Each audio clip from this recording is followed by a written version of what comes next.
Hi teams, I thought I'd come back tonight and give you a quick update on where we are with antibiotic availability caused by the prevalence of the strep 8 at the minute.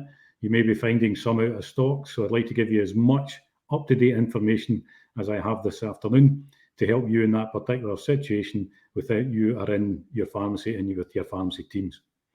So yes, we have now got a shortage of penicillin V and amoxicillin, and we expect that to be very short-lived. There actually is very good supply in the UK of the penicillins. A lot of it is sitting at pre-wholesale at the minute. It's a logistics thing, getting it back into the network and getting it out to the community pharmacies for you to issue to patients.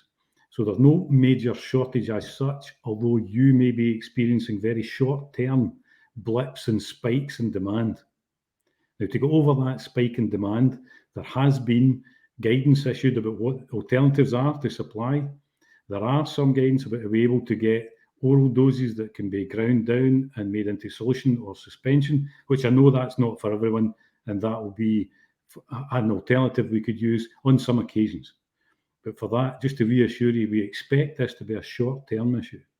It's been great. We managed to pick this up because the teams have been using our shortage reporter.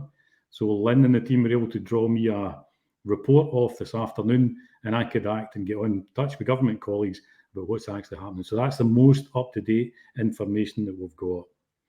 So we expect a blip for it to come into the network. So it's probably going to be next week before it resolves. One of the other things just to say to you, we've been getting feedback, maybe even a rumour circulating about a patient group direction for community pharmacies to use to issue antibiotics for this strep A at the minute. That's not on the cards.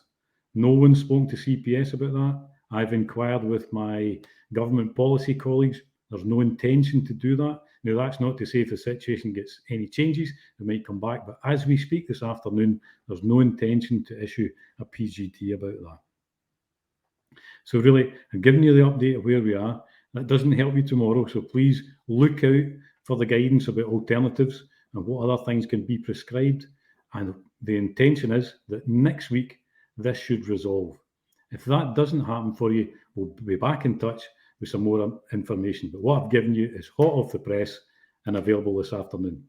So thanks again, teams, for everything that you're doing. I know you'll be managing this with concerned people in your pharmacies. And thanks again for doing that for us. All the best.